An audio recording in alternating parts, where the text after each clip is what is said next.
سورۃ الرحمن عروس القرآن، یہ سورہ رحمان جو ہے یہ قرآن کی دلہن ہے۔ جیسے دلہن کو آپ خوشنما لباس پہناتے ہیں، آراستہ پیراستہ اس کو گہنے اور اس کو زیور پہناتے ہیں، تو جس طریقے سے سجاتے ہیں آپ دلہن کو، اللہ تعالیٰ نے ایک سورت قرآن مجید میں یہ ایسی رکھی ہے سورہ رحمان کہ اسے خوب سجایا ہے۔ اس میں الفاظ کا در و بست، اس کا اپنا ایک ڈیوائن میوزک ہے۔ وہ تو اللہ تعالیٰ قراء جو ہے، خاص طور پر مصر کے قراء، اللہ تعالیٰ ان پر رحمت نازل فرمائے، ان کی خطاؤں سے درگزر کرے۔ جس طرح قرآن کے انٹرنسک میوزک کو انہوں نے واضح کیا ہے، واقعہ یہ ہے کہ اگر یہ لوگ نہ ہوتے، شیخ عبد الباسط محمد عبد الصمد، شیخ محمود خلیل الحصری، یہ لوگ کہ جنہوں نے قرآن کے اس غنا میوزک، یہ لفظ جو ہے آپ حیران نہ ہو کہ میں یہ کوئی شاید توہین کر رہا ہوں قرآن کی، حضور نے یہ لفظ استعمال کیا ہے، تغنو، اس قرآن کو اچھی سے اچھی خوشلحانی کے ساتھ پڑھو۔ من لم یتغن بالقرآن فلیس منا، جو قرآن کو بہتر سے بہتر انداز میں، اچھی سے اچھی آواز میں، خوشلحانی کے ساتھ پڑھنے کی کوشش نہیں کرتا، وہ ہم میں سے نہیں ہے۔ بلکہ ایک مرتبہ حضور رات کے وقت آپ گشت پر تھے اپنے ساتھیوں کے حالات معلوم کرنے کے لیے۔ حضرت ابو موسیٰ اشعری رضی اللہ تعالیٰ عنہ ایک صحابی ہیں، ان کے گھر کے پاس سے گزر ہوا، وہ رات کو تہجد پڑھ رہے تھے، کھڑے ہوئے کیف کے عالم میں قرآن تلاوت کر رہے ہیں۔ حضور کو بہت پسند آئی ان کی قرات، کافی دیر تک وہاں کھڑے سنتے رہے۔ اب انہیں کیا پتا کون سن رہا ہے، بالکل اسی طرح سمجھ لیجئے ایک بات یاد آئی ہے، حضور فرماتے ہیں کہ جس طرح کان لگا کر اللہ قرآن کو سنتا ہے، کسی چیز کو نہیں سنتا۔ ہمیں نظر نہیں آتا نا، ہمیں معلوم نہیں ہے، ہم قرآن پڑھ رہے ہیں تو سننے والا کون ہے؟ سب سے زیادہ کان لگا کر خود اللہ۔ یہاں اس لیے مجھے یاد آیا کہ ابو موسیٰ اشعری کو کیا پتا تھا کہ کون سن رہا ہے؟ وہ اپنی کیفیت میں نماز میں تہجد میں قرآن کی تلاوت کر رہے تھے، اور ظاہر بات ہے ان کے گھر ایکڑوں میں بنے ہوئے نہیں تھے، ایک ایک کمرہ، ایک ایک کوئی حجرہ، ایسے ہی تو گھر تھے نا صحابہ کے، لہذا حضور پاس سے گزرے، آواز آئی، کافی دیر سنتے رہے۔ اس کے بعد آپ تشریف لے گئے، صبح فجر میں ملاقات ہوئی تو حضور نے تحسین کے انداز میں فرمایا، یا ابا موسیٰ انک قد اوتیت مزمارا من مزامیر آل داؤد، اے ابو موسیٰ تمہیں تو آل داؤد کے سازوں میں سے ایک ساز اللہ نے عطا فرما دیا ہے۔ جس طرح حضرت داؤد، لہن داؤدی مشہور ہے کہ جب وہ پچھلے پہر رات کو حمد کے ترانے الاپتے تھے، قرآن میں ہے کہ پرندے شامل ہو جاتے تھے ساتھ، اور پہاڑ وجد میں آتے تھے، پہاڑ بھی ان کے ساتھ شریک ہوتے تھے۔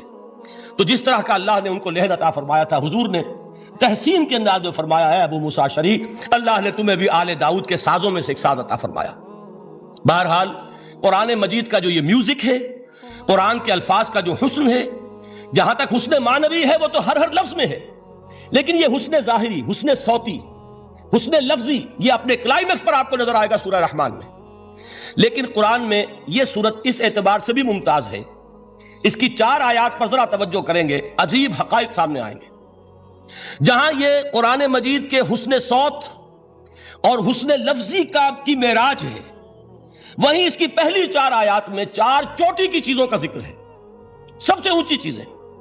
پہلی آیت کیا ہے؟ الرحمن، ایک آیت ہو گئی۔ رحمان کیا ہے؟ اللہ کا نام ہے۔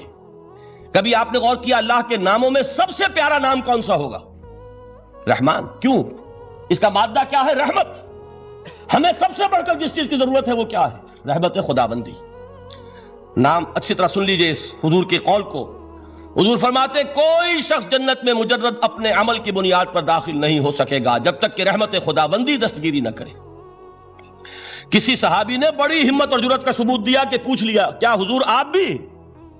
جب آپ نے فرمایا کوئی شخص داخل نہیں ہو سکتا جنت میں محض اپنے عمل کی بنیاد پر جب تک کہ رحمت خداوندی جو ہے وہ دستگیری نہ فرمائے۔ پوچھا گیا کیا آپ بھی؟ آپ نے فرمایا ہاں میں بھی۔ آپ انداز کیجئے کہ اگر محمد الرسول اللہ بھی رحمت خداوندی کے ضرورت مند ہوں تو تاب دیگراں چہ رسد، ہماری تو سب سے بڑی ضرورت رحمت خداوندی ہے۔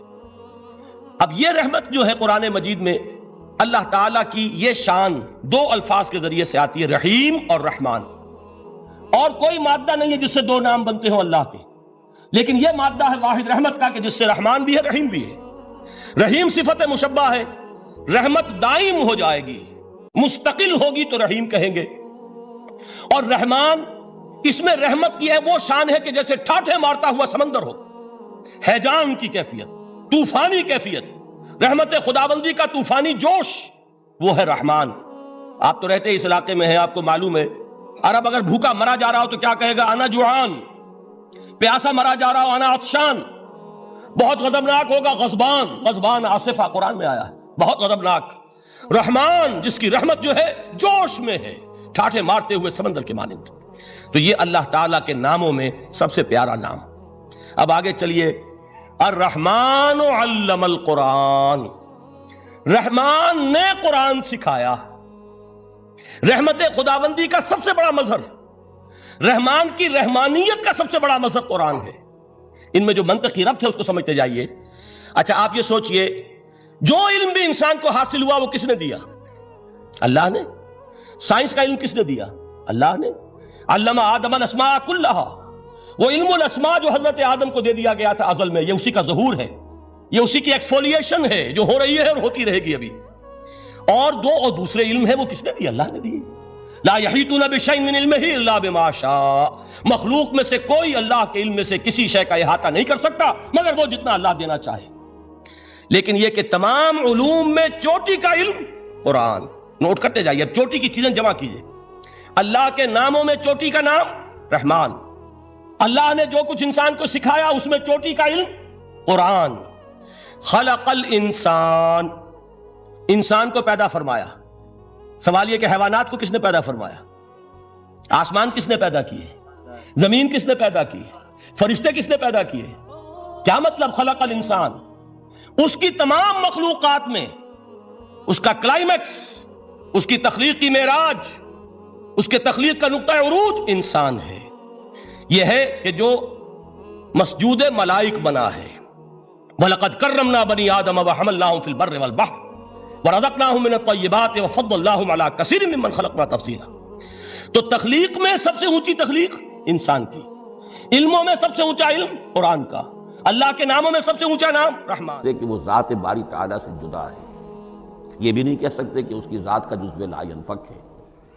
کچھ اسی طرح کا تعلق ہے قرآن مجید کا ذات باری تعالیٰ کے ساتھ، لیکن یہ مسئلہ قرآن مجید میں خود بیان ہوا،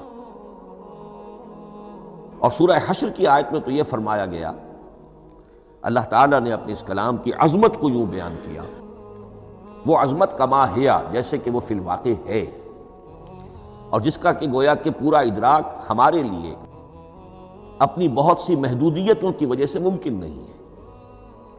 لیکن ایک تمثیل کے پیرائے میں سمجھایا، لو انزلنا ھذا القرآن علی جبل لرأیتہ خاشعا متصدعا من خشیۃ اللہ وتلک الامثال نضربها للناس لعلہم یتفکرون۔ اگر ہم نے اس قرآن کو کسی پہاڑ پر اتار دیا ہوتا تو تم دیکھتے کہ وہ دب جاتا اور پھٹ جاتا اللہ کے خوف سے۔ اور یہ مثالیں ہیں جو ہم لوگوں کے لیے بیان کرتے ہیں تاکہ وہ غور کریں، تدبر کریں، سمجھیں۔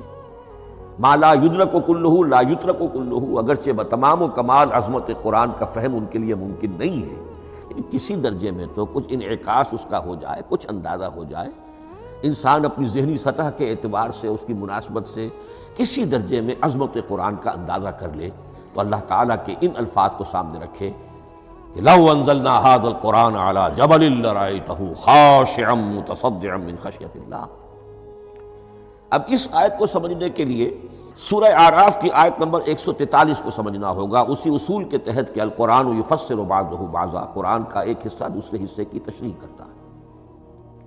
وہاں یہ واقعہ بیان ہوا ہے کہ حضرت موسیٰ علیہ السلام کو جب اللہ تعالیٰ نے کوہ طور پر طلب فرمایا 30 راتوں کے لیے، جس میں بعد میں 10 کا اضافہ کر کے وہ ایک 40 رات کا ایک کورس بنا، دن رات، اس موقع پر جو مخاطبہ الہی، مکالمہ الہی سے مشرف ہوئے حضرت موسیٰ علیہ السلام، تو ان کی آتش شوق بھڑکی اور انہوں نے بڑی جرأت کر کے یہ درخواست کر دی، رب ارنی انظر الیک، پروردگار مجھے اپنا دیدار بھی عطا فرما، مجھے موقع عنایت فرما، میں تجھے دیکھ سکوں۔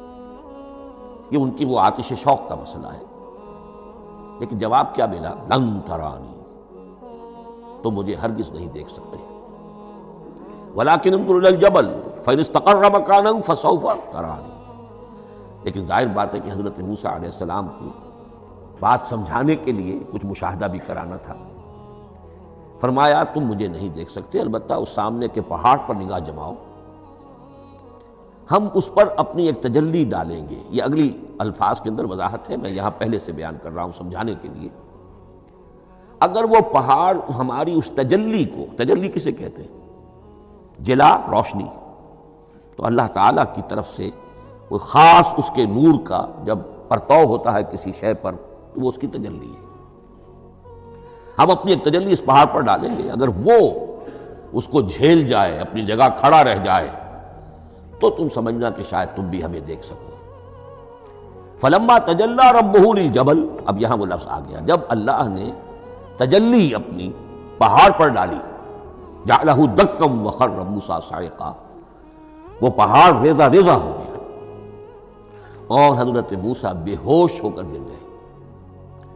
اب یہ بے ہوش ہو کر گر جانا، جبکہ وہ تجلی براہ راست بھی نہیں ہے، بالواسطہ ہے۔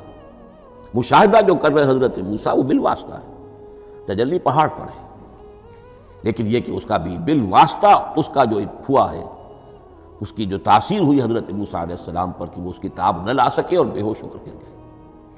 یہاں سے یہ بات سمجھ میں آتی ہے کہ یہ تجلی ذات باری تعالیٰ تھی جس نے کوہ طور کو جلا کر بھسم کر دیا یا ٹکڑے ٹکڑے کر دیا، ریزہ ریزہ کر دیا۔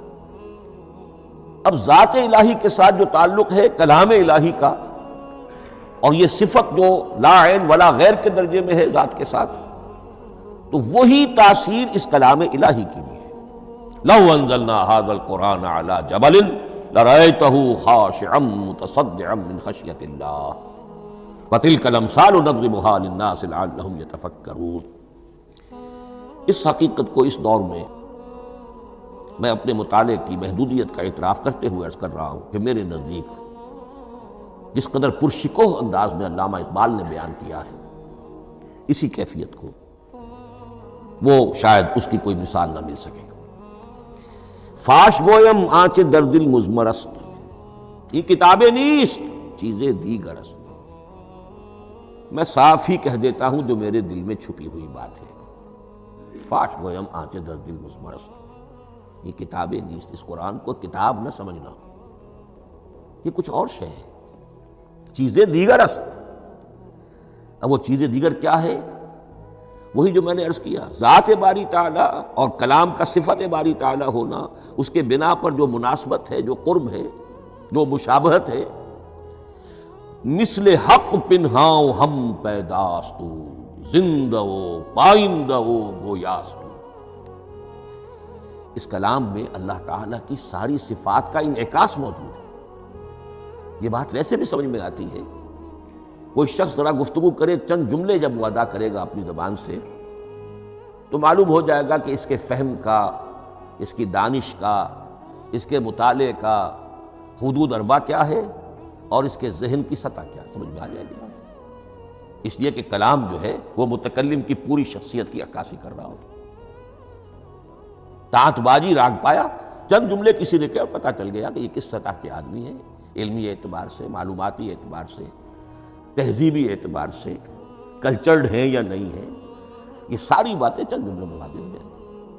تو اللہ تعالیٰ کی بھی جملہ صفات کا عکس اس قرآن میں موجود ہے۔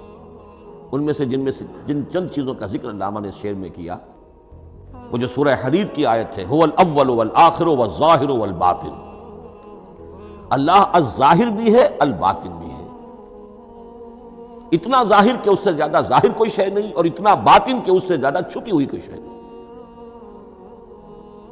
اسی لیے حضور سے جو منقول ہیں الفاظ کہ پروردگار انت الظاہر فلیس فوقک شیء وانت الباطن فلیس دونک شیء، یہی کیفیت قرآن کی ہے۔ مثل حق پنہاؤ ہم پیداستو، پنہا بھی ہے، ظاہر بھی ہے، جیسے ذات باری تعالیٰ، اور جیسے اللہ تعالیٰ کی شان ہے جو آیت الکرسی کے شروع میں آئی، الحی القیوم، مثل حق پنہاؤ ہم پیداستو، زندہ ہو پائندہ ہو گویاستو۔ یہ قرآن جو ہے اللہ تعالیٰ کی صفات کا ایک عکس اپنے اندر رکھتا ہے۔ اس سے ذرا آگے چلیے، کلام کے بارے میں۔ اب کلام الہی ظاہر بات ہے کہ صفت ہے، اور صفت قدیم ہے، اللہ کی صفات حادث نہیں ہے، اللہ کی ذات بھی قدیم ہمیشہ سے ہے، اور اس کی صفات بھی قدیم ہمیشہ سے ہے۔ اور یہ جو کلام الہی ہے، ظاہر بات ہے کہ یہ جو ہماری زبان کے حروف و اصوات ہیں، کلام الہی تو ان سے منزہ ہے، مبرہ ہے، ماورا ہے، اعلیٰ ہے، عرفہ ہے۔ ہماری زبانوں کے حروف و اصوات، الفابیٹس جگہ جگہ تبدیل ہو جائیں گے، انگریزی کے کچھ اور ہیں، اردو کے کچھ اور ہیں، عربی کے کچھ اور ہیں۔ کلام الہی ان تمام سے اعلیٰ، عرفہ، منزہ اور مبرہ ہے۔ یہ کلام الہی جب بھی نازل ہوا ہے، ظاہر بات ہے حضرت موسیٰ پر اگر کتاب اتاری گئی وہ بھی علم الہی سے آئی، لیکن وہ عبرانی زبان میں آئی۔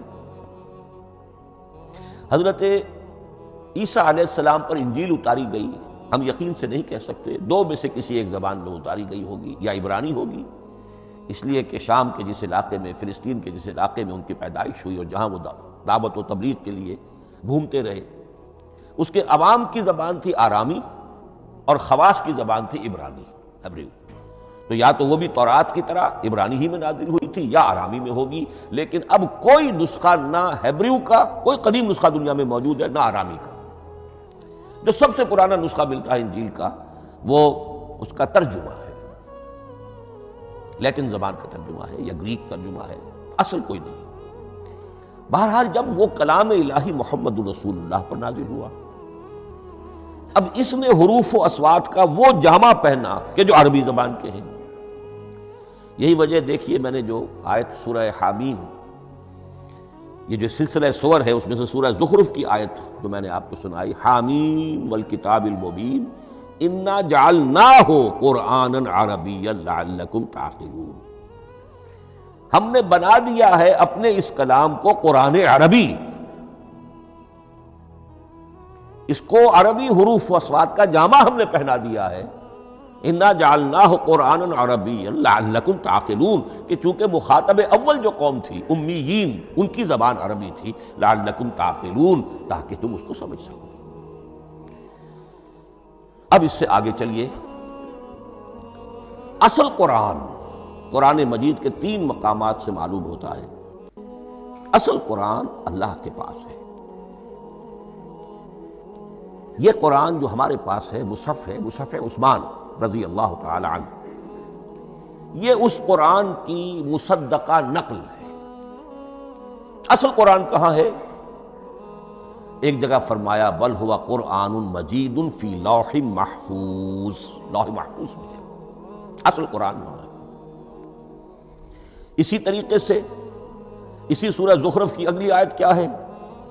ہم نے اسے عربی قرآن بنا کر اتارا، لیکن اصل قرآن کیا ہے؟ وَإِنَّهُ فِي أُمِّ الْكِتَابِ لَدَيْنَا لَعَلِيٌّ حَكِيمٌ، حقیقت میں تو یہ ام الکتاب میں ہے جو ہمارے پاس ہے، اور علی ہے، بہت بلند، حکیم، بڑی حکمت والا، یا محکم، مضبوط۔ حکیم کے دونوں معنی ہیں۔ استحکام بھی اسی ہے کاف اور میم کے مادے سے بنا ہے، کسی شے کا پختہ ہو جانا، مضبوط ہو جانا، اور عقل کی پختگی وہ حکمت ہے، وہ دانائی ہے۔ اس اعتبار سے نوٹ کیجئے، اصل قرآن کہاں ہے؟ لوح محفوظ میں۔ اصل قرآن کہاں ہے؟ ام الکتاب میں۔ اسی کو کہا گیا ہے ایک اور مقام پر، فی صحف مکرمۃ مرفوعۃ مطہرۃ بأیدی سفرۃ کرام بررہ۔ یہ قرآن، اصل قرآن تو بڑے صحیفوں میں، ان صحیفوں میں ہے، ان صفحات میں ہے، ان اوراق میں ہے، جس کی شان کیا ہے؟ مکرمۃ، ان کی انتہائی تعظیم کی جاتی ہے، مطہرۃ، نہایت پاک صحیفے، فی صحف مکرمۃ، مرفوعۃ، بلند و بالا، مطہرۃ، بأیدی سفرۃ کرام بررہ، ان فرشتوں کے ہاتھ میں جو بہت باعزت، بہت اونچے درجے کے، ان کے ہاتھوں میں ہے۔ وہ لوگ ہیں کہ جو جن کی تحویل میں ہے یہ کلام پاک، فی صحف مکرمۃ مرفوعۃ مطہرۃ بأیدی سفرۃ کرام بررہ۔ اب اسی کو بیان کیا ہے سورہ واقعہ میں، فلا اقسم بمواقع النجوم، تو نہیں، میں قسم کھاتا ہوں ستاروں کے ڈوبنے کی جگہ کی۔ وَإِنَّهُ لَوْ تَعْلَمُونَ لَقَسَمٌ عَظِيمٌ وَإِنَّهُ لَقَسَمٌ لَوْ تَعْلَمُونَ عَظِيمٌ، اور اگر تم جان سکتے تو یہ بہت بڑی قسم ہے جو ہم نے کھائی ہے، بہت بڑی گواہی ہے جو ہم نے پیش کی ہے۔ اب تدریجاً اس کا انکشاف ہو رہا ہے۔ یا آج جو تصور ہے بلیک ہولز کا، اس سے کچھ اندازہ ہوتا ہے یہ ستارے کہاں ڈوب جاتے ہیں، بڑے بڑے ستارے نسیم منسیہ ہو جاتے ہیں، ستارے نہیں پوری گیلیکسیز اس میں گم ہو جاتے ہیں، وہ مقبرے ہیں بڑی بڑی گیلیکسیز کے۔ فلا اقسم بمواقع النجوم وانه لقسم لو تعلمون عظیم انه لقرآن کریم، یہ قرآن ہے بہت باعزت، فی کتاب مکنون، اور یہ اس کتاب میں جو چھپی ہوئی ہے۔ یہ لؤلؤ مکنون کا لفظ آتا ہے قرآن مجید میں، جیسے موتی ہوتے ہیں انہیں چھپا کر رکھا جاتا ہے ڈبیوں میں، مخملی ڈبیوں کے اندر موتیوں کو، اسی طریقے سے فی کتاب مکنون لا یمسہ الا المطہرون، وہ صحیفے بھی بہت مطہرہ تھے اور ان کو چھو نہیں سکتے مگر وہی جو انتہائی پاک ہیں، ملائکہ مقربین، جن کے قریب سے بھی ہو کر معصیت یا گناہ کا کوئی تصور تک نہیں گزر سکتا، وہ ہیں جو اس کو چھوتے ہیں، ان کے ہاتھوں میں ہے، ان کی تحویل میں ہے۔ یہ ہے وہ چیزیں کہ جس سے اندازہ ہوا کہ اصل قرآن کہاں ہے۔ یہ جو ہمارے پاس ہے در حقیقت یہ نقل مطابق اصل ہے، مصدقہ نقل ہے۔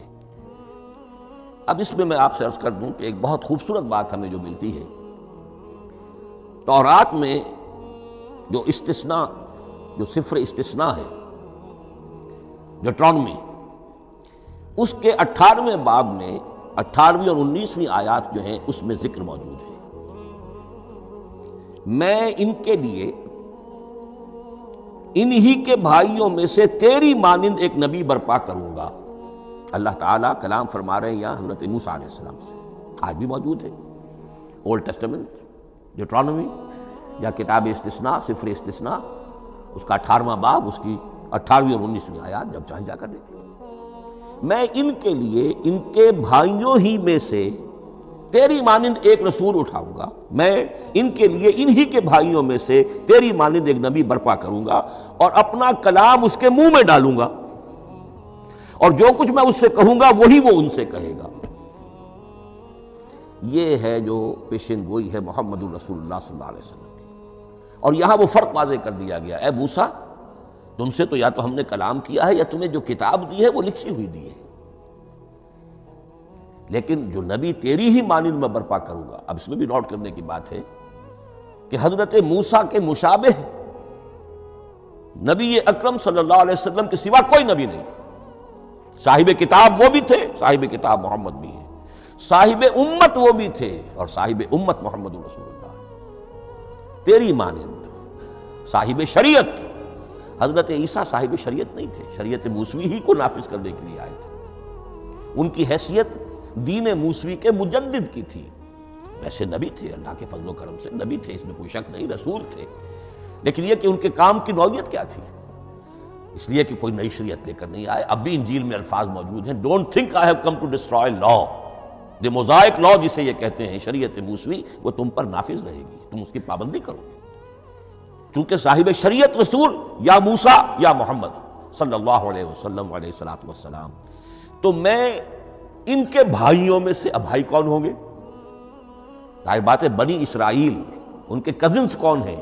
بنی اسماعیل، بنی اسرائیلی تو جو بھی نبی ہے وہ انہی میں سے ہے، ان کے بھائیوں میں سے، تو بھائی تو ہوگا، ان کا کزن ہوگا، اب وہ کون ہے؟ بنی اسماعیل۔ تو ان کے بھائیوں میں سے گویا کہ غیر اسرائیلی جو ان کے قریب ترین قرابت دار ہوں گے وہ بنو اسماعیل ہیں۔ تیرے مانند صاحب شریعت نبی میں برپا کروں گا، لیکن اس پر جو میرا کلام اترے گا وہ کس شکل میں اترے گا؟ میں اپنا کلام اس کے منہ میں ڈالوں گا اور پھر وہ جو کچھ کہے گا وہ وہی کہے گا جو میں نے کہا ہے۔ اب اس کے حوالے سے ایک بہت اہم بات سمجھ لیجئے، اور قرآن مجید کے دو اہم مقامات کی وضاحت اس سے ہو جائے گی۔ یہ کلام اللہ، قرآن مجید میں اس کو قول جبرائیل بھی کہا گیا ہے۔ کلام اللہ حضرت جبرائیل کے ذریعے سے جب ادا ہوا ہے تو قول جبرائیل ہے، اور پھر جب وہ محمد الرسول اللہ کی زبانی ادا ہوا تو قول رسول ہے، قول محمد ہے صلی اللہ علیہ وسلم۔ یہ قول اللہ بھی ہے، قول جبرائیل بھی ہے، اور قول محمد بھی ہے بیک وقت۔ یہ بات دیکھیے سورۃ تکویر، اذا الشمس کورت، انہ لقول رسول کریم ذی قوت عند ذی العرش مکین مطاع ثم امین وما صاحبکم بمجنون۔ یہ یہاں پر حضرت جبرائیل کا ذکر ہو رہا ہے۔ وما ہوا بقول شیطان الرجیم، محمد تک اس قرآن کو لانے والا تو وہ بلند پائے کا فرشتہ ہے، یہ کوئی شیطان رجیم نہیں ہے۔ اس لیے کہ مکے والوں نے کہہ دیا تھا ہو سکتا ہے کوئی بدروح آئی ہو محمد پر، اور اس بدروح نے کوئی الٹی سیدھی بات سکھا دی ہو، نہیں۔ انہ لقول رسول کریم، یہاں رسول کریم کون ہے؟ حضرت جبرائیل۔ انہ لقول رسول کریم ذی قوت عند ذی العرش مکین، بڑی قوت والا اور جس کا بڑا اونچا مقام اور مرتبہ ہے عرش والے کے قریب۔ ذی قوت عند ذی العرش مکین مطاع ثم امین، وہ فرشتوں کے مطاع ہیں، فرشتے ان کی اطاعت کرتے ہیں، فرشتوں کے سردار ہیں، اور پھر ساتھ ہی پورے امین ہیں، جبرائیل امین، یہ ہم لفظ استعمال کرتے ہیں۔ اور اس کے بعد آگے جا کے فرمایا وما ہوا بقول شیطان الرجیم، یہ کسی شیطان رجیم کا قول نہیں ہے۔ اب یہاں اس سورہ تکویر میں قرآن کو قول جبرائیل قرار دیا گیا، لیکن سورۃ الحاقہ میں چلیے، اس کے آخر میں آتا ہے انہ لقول رسول کریم وما ہوا بقول شاعر قلیلا ما تؤمنون ولا بقول کاہن قلیلا ما تذکرون تنزیل من رب العالمین۔ یہاں اب رسول کریم سے مراد محمد الرسول اللہ صلی اللہ علیہ وسلم، یہ کسی شاعر کا قول نہیں ہے، کسی کاہن کا قول نہیں ہے، یعنی جس کے زبانی یہ قرآن لوگوں کے سامنے آ رہا ہے۔ جبرائیل کا قول ہو کر تو محمد پر نازل ہوا صلی اللہ علیہ وسلم، لیکن اب لوگوں کے سامنے وہ قول محمد بن کر آ رہا۔ انہ لقول رسول کریم وما ہوا بقول شاعر قلیلا ما تؤمنون ولا بقول کاہن قلیلا ما تذکرون تنزیل من رب العالمین۔ تو قرآن مجید کلام اللہ ہے، پھر وہ قول جبرائیل بنا جب جبرائیل نے آ کر محمد کو سنایا، اور پھر وہ قول محمد بنا جب محمد کی زبان مبارک سے لوگوں نے اسے سنا، اہل عرب نے سنا، اور پھر وہ بات پھیلتی چلی گئی۔ اب آخری بحث اس موضوع پر جو ہے وہ یہ ہے، کلام الہی کی 3 صورتیں ہیں جو قرآن مجید میں سورہ شورى کی آیت نمبر 51 میں بیان ہوئی۔ وما کان لبشر ان یکلمہ اللہ، کسی بشر، کسی انسان کی یہ حیثیت نہیں ہے، مقام نہیں ہے کہ اللہ اس سے کلام کرے۔ یہ نہیں کہا کہ اللہ کے لیے ممکن نہیں ہے، نہیں، اللہ کے لیے تو ہر شے ممکن ہے، لیکن کسی بشر کا یہ مقام نہیں ہے کہ اللہ اس سے کلام کرے۔ مخلوق ہے، بشر ہے۔ ما کان لبشر ان یکلمہ اللہ الا اب 3 شکلیں آئیں، الا وحیا او من وراء حجاب او یرسل رسولا فیوحی باذنہ ما یشاء انہ علی حکیم۔ 3 صورتیں ہیں کلام الہی کی، یا تو براہ راست اللہ وحی کرتا ہے بغیر کسی فرشتے کی درمیان میں ذریعہ بنائے ہوئے، اسی کا نام الہام ہے، اسی کا نام تحدیث ہے۔ یہ غیر نبی کے ساتھ بھی ہوتا ہے۔ حضور نے فرمایا ہر نبی کی امت میں محدث ہوتے تھے جن سے اللہ کلام کرتا تھا، اور میری امت کا محدث عمر ہے رضی اللہ تعالی عنہ۔ محدث، محدث نہیں، محدث کے معنی ہے علم حدیث کا ماہر۔ امام بخاری محدث ہے، امام مسلم محدث ہے۔ محدث تحدیث سے مفعول بنا، جس سے بات کی جاتی ہے، محدث۔ اللہ بات کرتا ہے، اللہ دل میں ڈال دیتا ہے، القاء ہو جاتا ہے، الہام ہو جاتا ہے، کوئی فرشتہ درمیان میں نہیں، براہ راست۔ دوسری شکل کلام کی کیا ہے؟ او من وراء حجاب، یہ ہمارے علم کی حد تک صرف حضرت موسیٰ علیہ السلام کی شان ہے، استثنائی شان ہے۔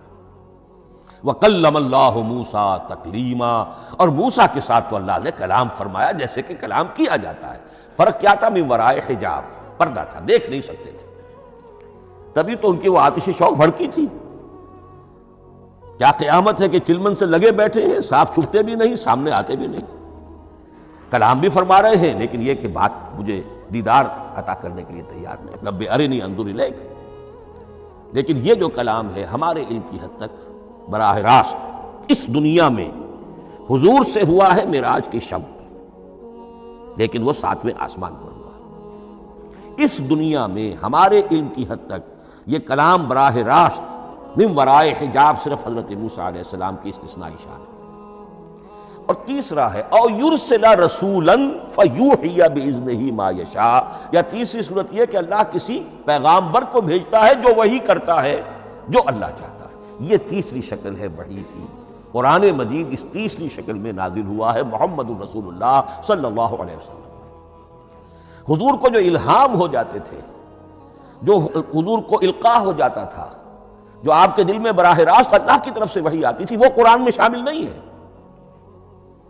اگرچہ حضور کے خواب بھی سچے تھے، وہ بھی اللہ کی طرف سے ہوتے تھے، شیطان کی آمیزش نہیں ہو سکتی تھی، لیکن یہ بھی قرآن میں شامل نہیں ہے۔ قرآن میں شامل ہے تیسری قسم کی وحی، او یرسل رسولا، پھر ہم بھیجتے ہیں ایک پیغامبر کو فرشتوں میں سے۔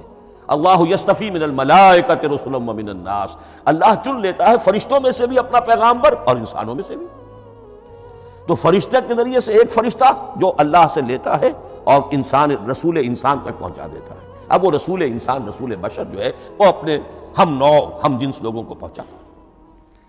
تو اللہ یصطفی من الملائکۃ رسلا ومن الناس، یہاں وہی بات فرمائی او یرسل رسولا فیوحی باذنہ ما یشاء، پھر وہ وحی کرتا ہے اللہ کے حکم سے جو اللہ چاہتا ہے۔ یہ کلام الہی کی یہ تیسری شکل ہے جو محمد الرسول اللہ صلی اللہ علیہ وسلم پر نازل ہوا، اور وہ ہے قرآن حکیم۔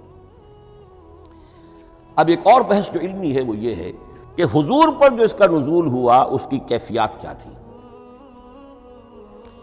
دو الفاظ استعمال ہوتے ہیں، انزال بھی اور تنزیل بھی۔ ان دونوں میں فرق کیا ہے اس کو نوٹ کر لینا چاہیے۔ لغوی اعتبار سے جان لینا چاہیے، نزل ینزل کسی کا خود اترنا، نازل ہونا، اترنا۔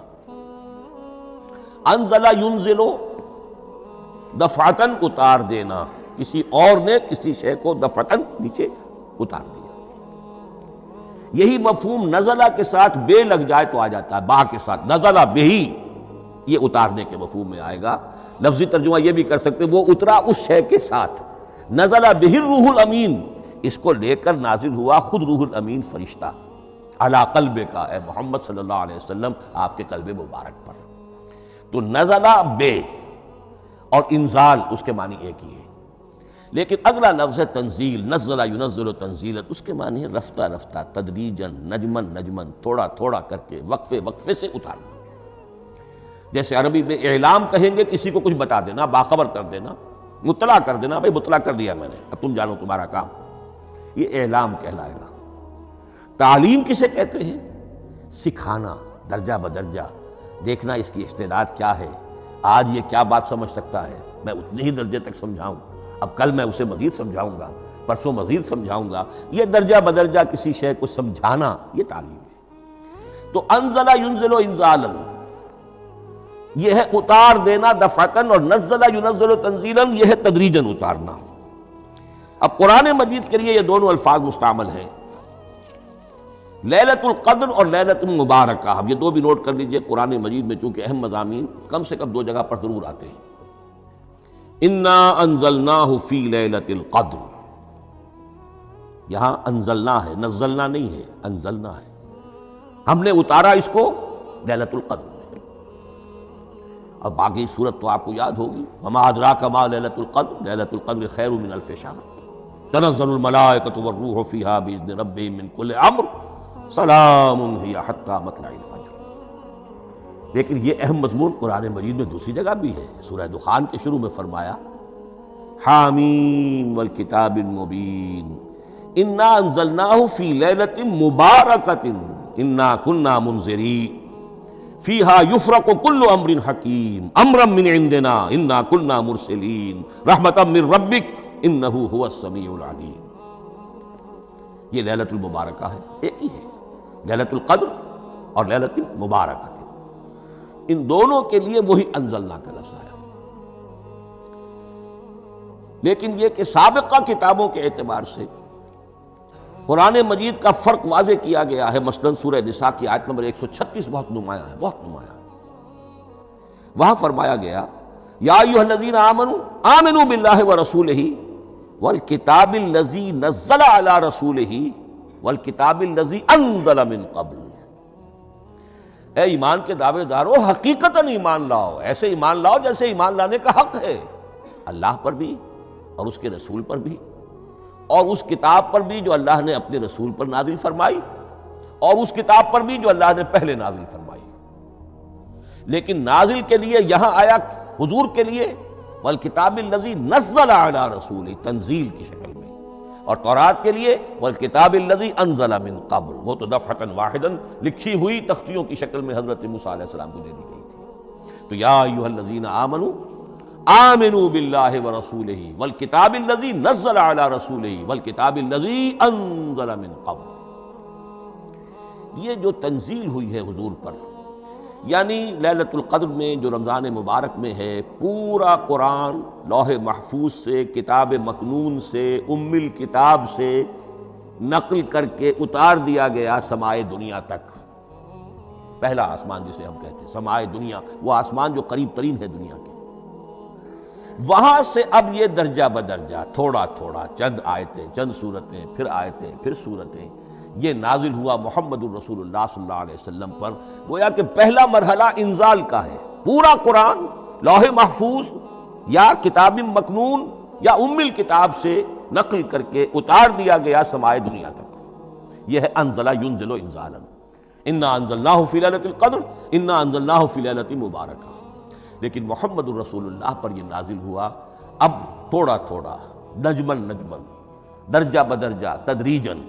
یہ ہے تنزیل.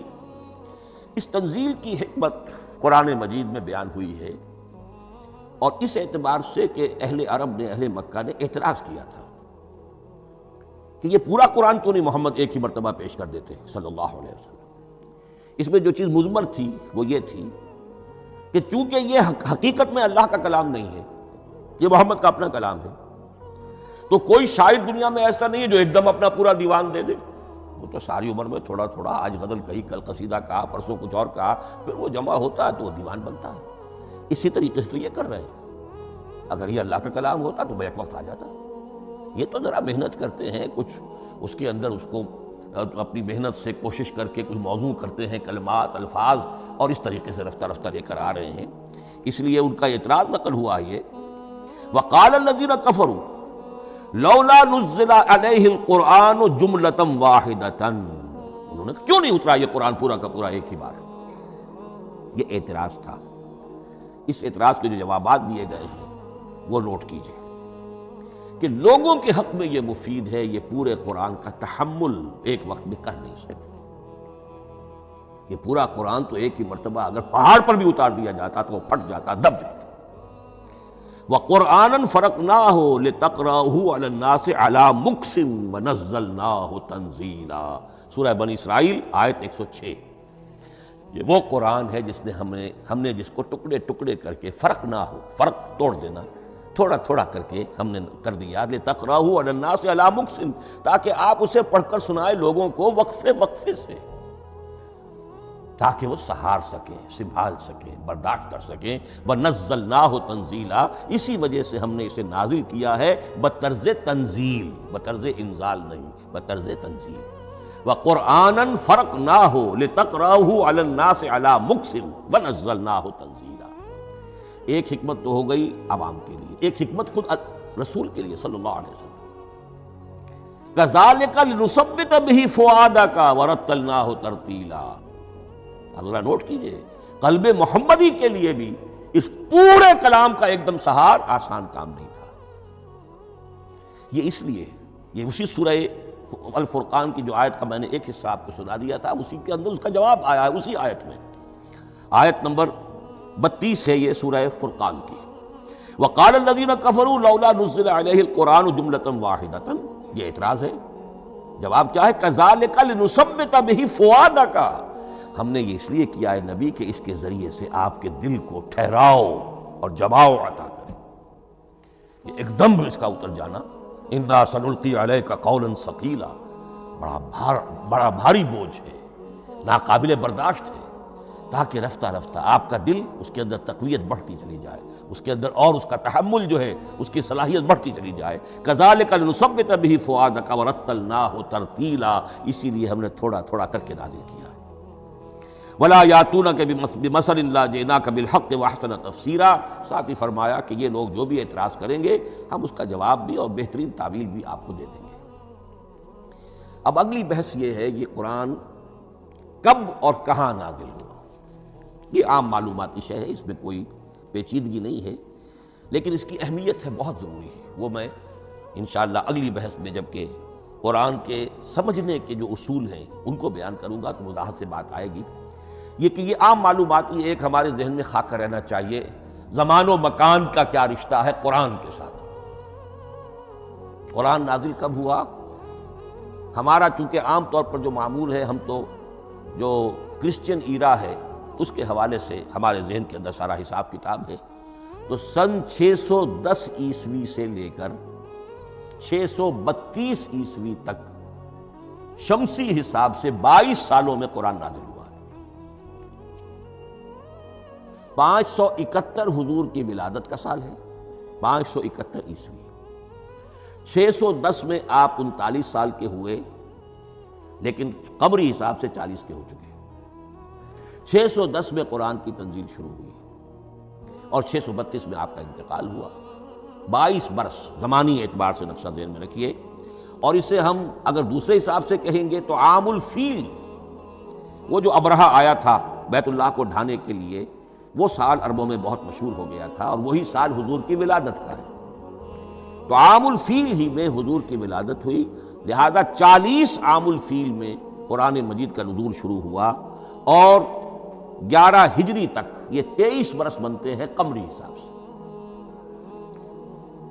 ایک رائے یہ بھی ہے کہ قرآن کا نزول 20 برس میں ہوا ہے، اور اس میں وضاحت یہ ہے کہ پہلے 3 سال اللہ تعالیٰ نے ایک فرشتے کو، حضرت اسرافیل علیہ السلام کو مامور کیا تھا حضور کی تعلیم پر۔